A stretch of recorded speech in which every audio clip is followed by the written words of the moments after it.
Hi, I'm Gayla.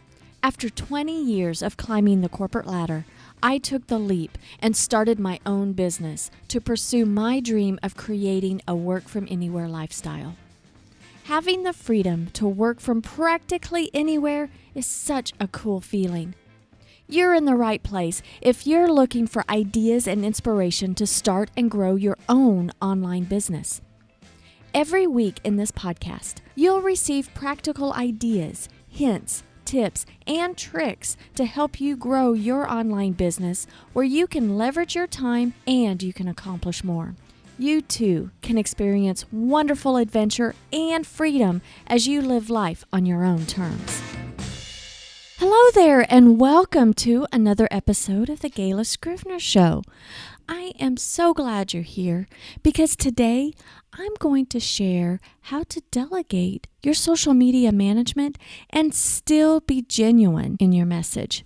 Social media is an important piece of your overall marketing strategy because it's a means of communicating with individuals. I'm sure your head swims just as much as mine does with all the info out there about which platforms we should be posting on, the frequency, how to make our posts better. There's just a lot of information out there. And honestly, all those strategies have great pieces to them.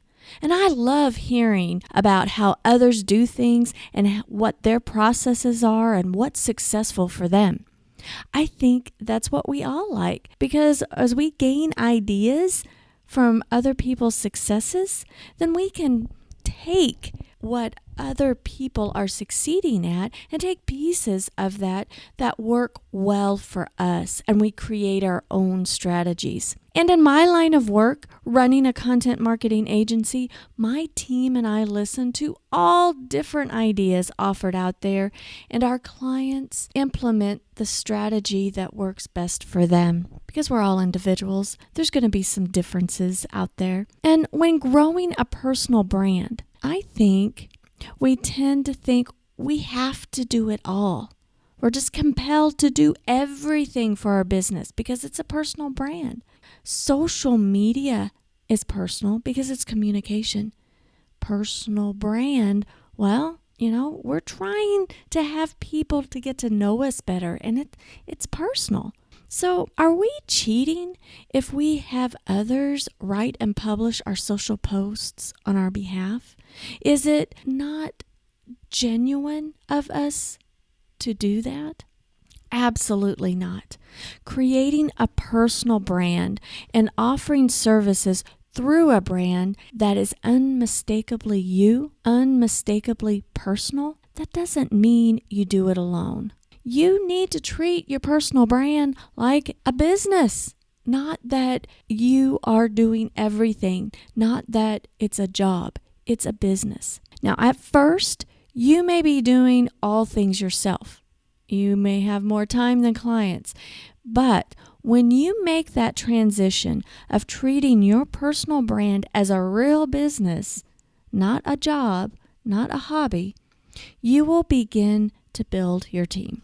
You build your team so that you can scale and leverage your time and get help in the areas where you fall short in. Whether it's falling short on time or falling short on a skill set, your team helps fill in those gaps and makes your personal brand even stronger.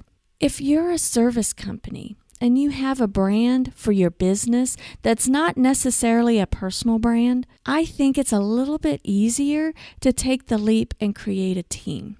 The voice of your communication may be slightly different from a personal brand. You kind of separate it just a little bit. It's maybe a little bit easier to delegate if you aren't. It just may be a little bit easier to delegate, but it just depends on your mindset.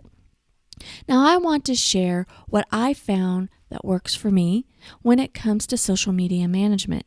And my hope is that you can take away some of these ideas to help you when you're ready to look for someone to delegate your social media posts. And maybe some of these ideas might help your current situation. Maybe you already have delegated and there's some things that you could do a little bit better, or your team can do a little bit better.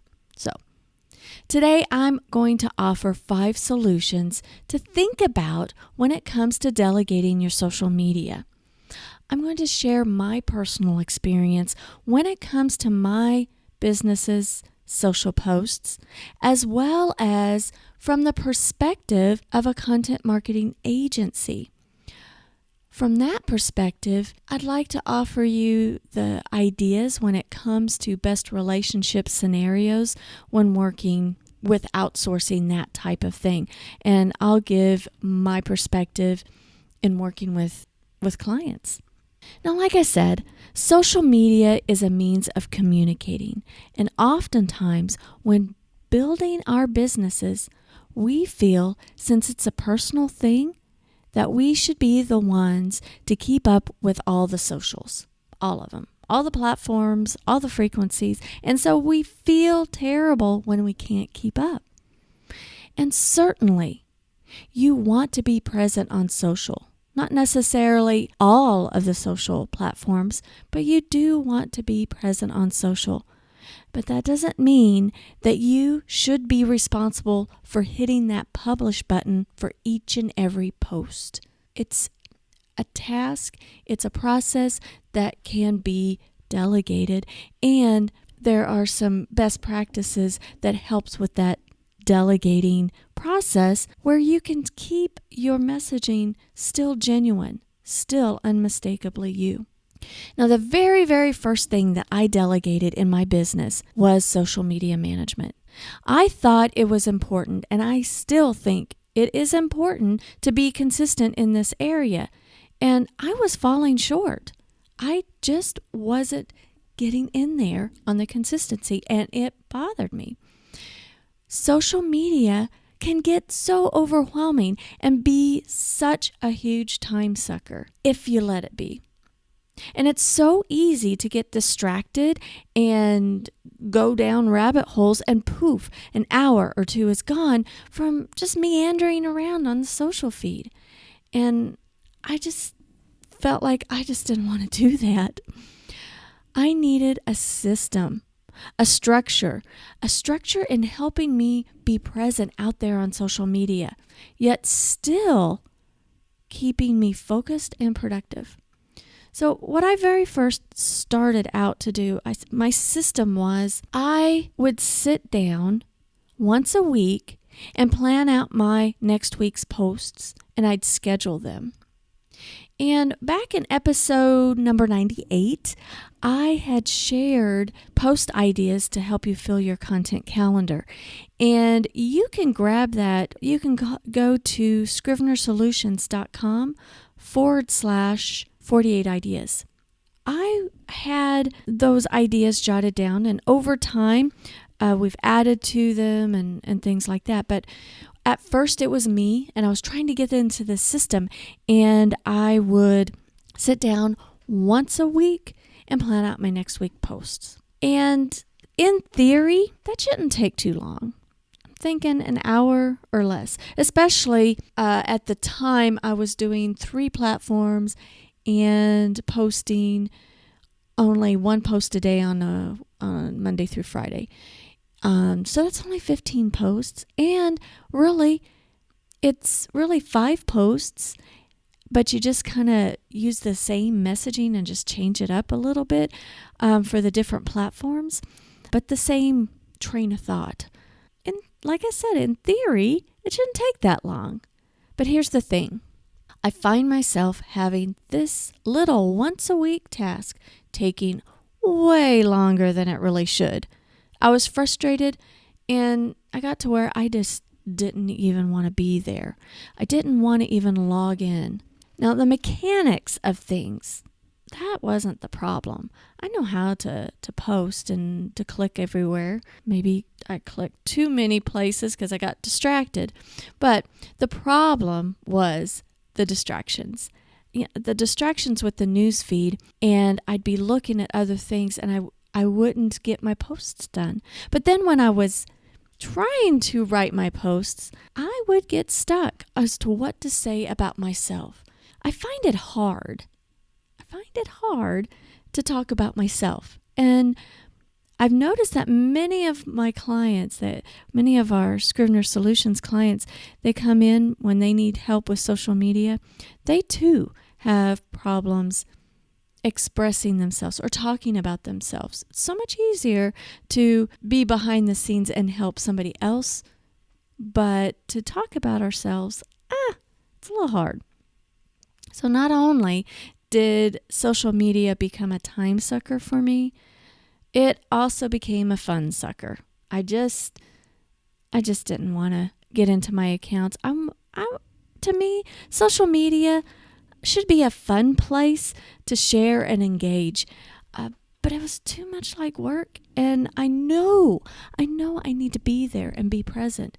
But I found myself, because it wasn't fun, because it was too much work and I just was distracted, I found myself just drained and wanted to stop. That's when Sharon joined the team. She could be my cheerleader. What I did was I gave her that structure. I handed over that structure of how many posts and on what platforms I wanted to post on. And we had some conversations, and she was able to share things in a style that was me. She sees things, even to this day. Sharon has been working on my social media posts for years now, and she sees things in me that I don't, and that's wonderful. She would say things on social. They're professional. She says it in a way that is me, but she's not afraid to say it. Whereas I would be afraid that I'd be boastful. And through Sharon, she's helping me gain the confidence of this micro content. And it's wonderful. I was finally consistent and not feeling like social was sucking my time. And for her, she works very efficiently on my posts, because what she does is gets into my accounts and she does what she needs to do. She schedules them out and she moves on. She reviews what she needs to and she moves on. She's focused on what she needs to do. So that is my very first solution that I want to share with you, is decide how you want to show up on social.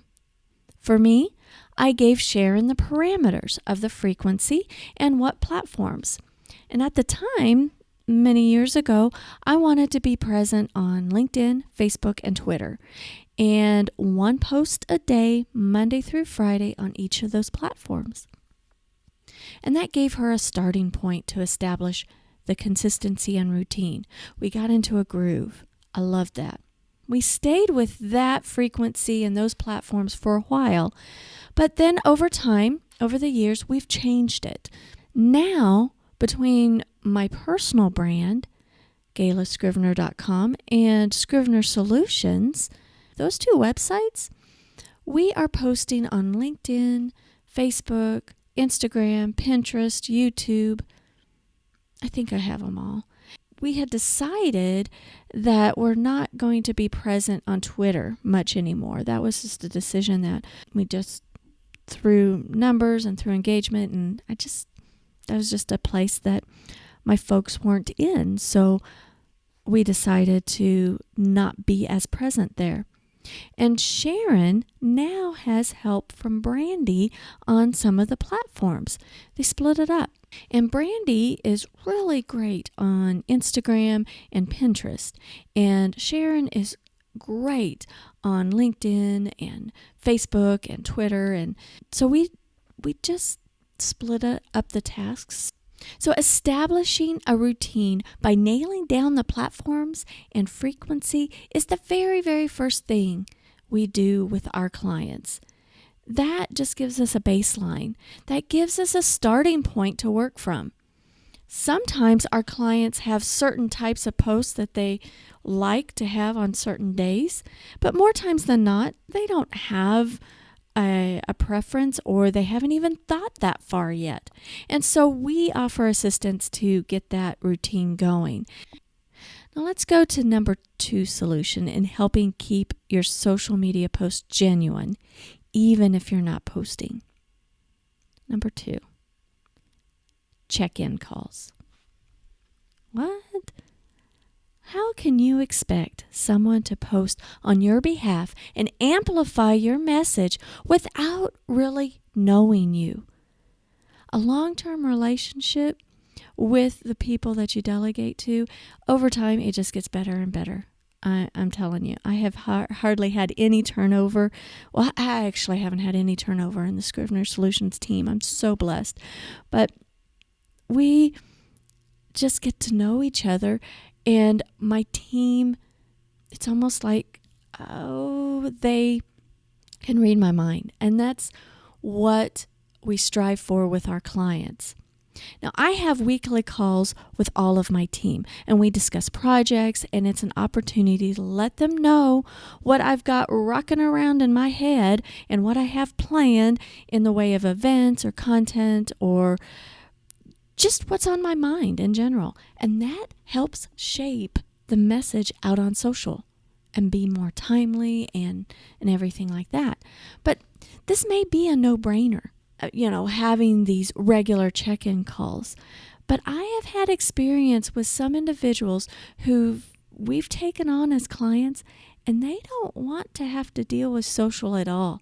So they don't want to even have check-in calls. They say they're just too busy for that. And that is such a big mistake.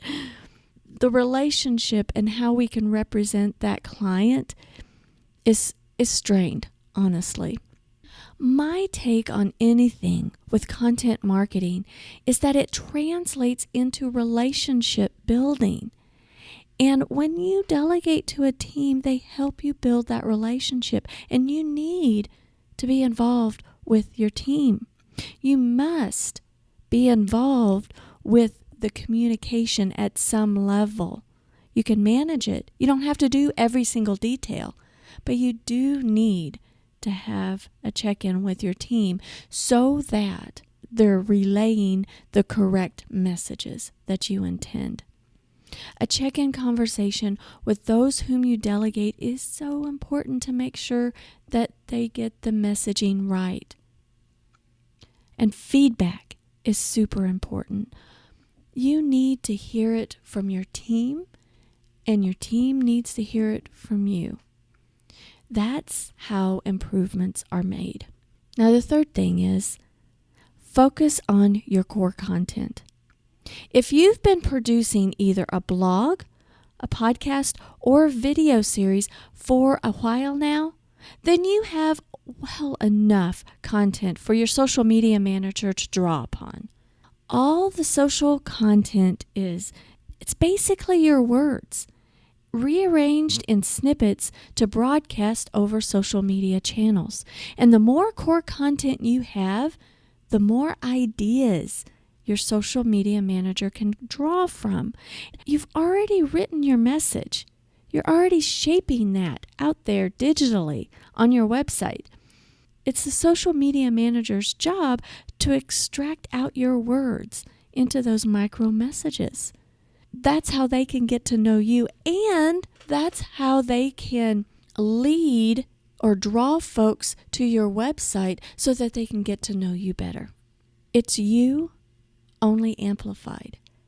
I've made the mistake on bringing on a client or two out of the desire to genuinely help them because they wanted and needed help being more present on social media, and I thought I could help them. But they weren't ready. They weren't in the right mindset, and they weren't producing any core content. They weren't producing a blog or a podcast or video on a consistent basis. They weren't producing anything at all on a consistent basis. And my team and I struggled with those clients. Honestly, we struggled on what to write, where to direct folks to so that they could get to know our client even better and want to work with them, buy their services. Basically, we were left kind of in the dark, basically how to build that relationship and work on that engagement. Those clients were literally not active at all with anything digital. And they didn't want to be involved at all. And the whole situation just didn't work. This being active in social and being active out online, you have to have some involvement. And you must be present and consistent. So if you aren't producing a consistent blog, video, or podcast now, and you're ready and really want to delegate your social media, my suggestion is to use the time that you would have spent doing your own social media management to produce your consistent core content and build that library on your website. In the long run, this is a much more efficient use of your time. It will help you explore in getting your messaging right, how you can communicate to your ideal client. It is the journey that you need to be on, is to get that right. And so when you focus on that core piece of content and publish that on time and on schedule, whatever frequency that you choose on that, your social media manager will have things to draw from, things to direct people to, so that they can get to know you better. Number 4, be open-minded to suggestions. Your social media manager are on all those platforms all the time. They see things day to day. They follow industry trends, and they can offer great suggestions. And not every suggestion you may want to implement, but you should be open-minded. But on the flip side, I think you need to choose individuals who are open-minded as well. You may hear an idea that a colleague is doing, or someone who you follow has implemented some strategies or giving some suggestions that you'd like to incorporate. Well, this industry is just ever so changing that no one person knows absolutely everything. Besides, much of it is experimenting and seeing what works and adjusting, moving forward. And the platform's dreaded algorithm changes all the time, so you do have to change things up. And some strategies work, some don't.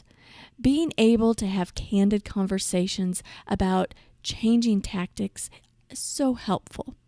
So both parties need to be open-minded to have these candid conversations.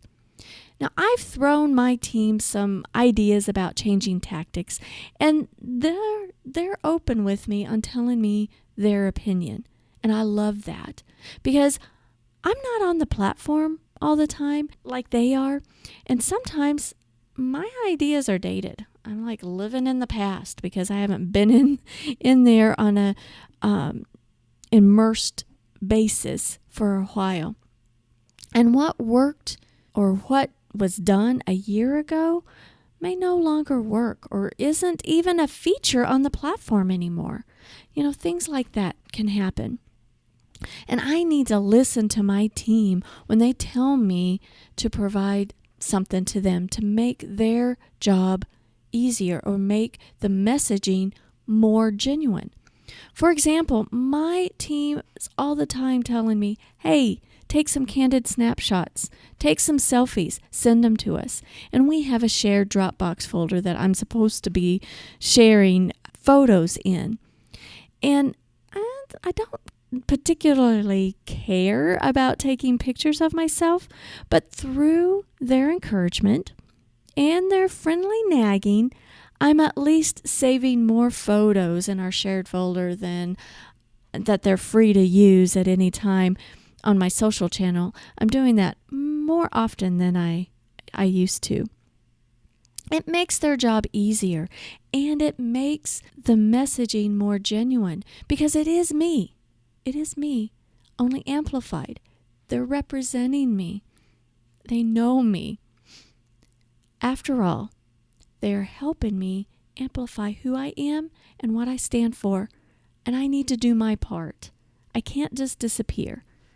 And not all the parts of the process I should be doing, but certainly there's some personal involvement that needs to still happen. It's still my brand. It's still my company. I need to be involved. And that brings us to number 5. Pick one and have fun. I have help to be present on social on a consistent basis, on several platforms, with several posts a day. I have my team help me engage in various platforms. They help me answer questions if there's things that come up on social and respond to some posts. They can see some of the major life events on people that they know are close, that I'm close to. They alert me to some important events and happenings out there. But I don't have to see all the posts. They give me a gist or let me know, hey, Kayla, did you know that so-and-so's getting married? Or so-and-so just had a baby and they were a client of ours or something from a few years back and we still stay in contact. That is valuable information. Well, they've known me long enough that, hey, they let me know because I might have not seen it. And that gives me the opportunity to do something special or drop them a note. That gives me a reason to log in. I love that. With their help, it's so great that the pressure is off of my shoulders to show up in every single day on every single social media channel. That pressure is off. They have helped me through that. Because sometimes I don't have enough bandwidth in my schedule to log in to all of those accounts. And that's okay. I'm still showing up through the consistent posts, and my team produces them, and they help me stay engaged. They give me the synopsis when I need it. I also believe that we should not abandon social media completely. I believe we need to be free to engage and do random posts in at least one platform. We need to commit to one platform. Not that you're going to do all the posts, but be free to engage and do random posts.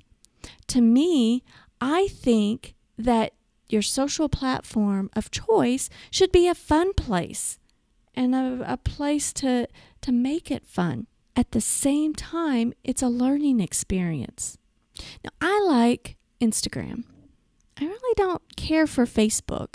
I've just kind of grown not to like it. I'm in there sometimes, but not as often as I'm in Instagram. And I don't even know why. I just have more fun in Instagram. I think I just love the imagery. I flip through the photos and look through things that make me happy, make me smile. And they're beautiful things, they're fun things, they're funny things. It's things like, I love wiener dog photos. I have 3 wiener dogs, so I naturally like dachshund photos. So I have a lot of those on my feed. I love overlanding vehicles. I love camping stuff. I love tiny homes, log cabins. I love mountains, nature. I love those types of pictures. I even like, some of my crafty interests. But I do follow business type stuff too. I follow colleagues of mine, and I enjoy seeing their work and seeing their philosophies. I love the work from anywhere, lifestyle type stuff. And I have fun. And because the weight is lifted from my shoulders for the consistent posts, I don't have to be in there every day because the weight of that is gone. I will do an Instagram story here and there, and sometimes a random post, when I'm out riding my bike or out camping or watching my husband Robert play a gig. I want to make it fun, so I will do the fun stuff and what's on my mind at the time. And I'll get help with having my team with the businessy type stuff, which is important too. They can draw from my messaging that I've already done, I've already produced. Now, It's a learning experience because I'm getting better and more frequent in my Instagram posts.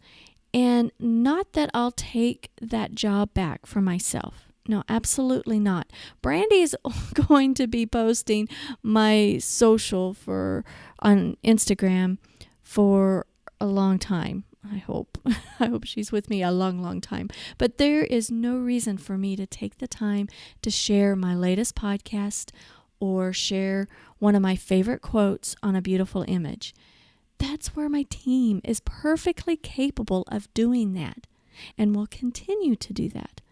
My team draws from my core content, and we know each other because we talk all the time, and I focus on my core content and they focus on amplifying it. It's awesome. And that's what your social media manager will do as well. They should be able to pull out the right imagery that's brand specific. They should be able to pull out wording to amplify your message and help you shape your brand. And it's a matter of teamwork. Well, I hope this has been helpful to you so that you can successfully delegate your social media management while at the same time being unmistakably you and still being genuine. If you or your team need any ideas or inspiration for social media posts, be sure to grab my little worksheet of 48 social media post ideas. Just go to scrivenersolutions.com/48 ideas. And the link is super quick right there in the show notes. Well, thanks for joining me. If you haven't already, I'd really be honored if you'd subscribe and maybe even share a screenshot of this episode, or any episode for that matter, on your favorite social platform. And be sure to tag me. Until next time, have a fantastic week.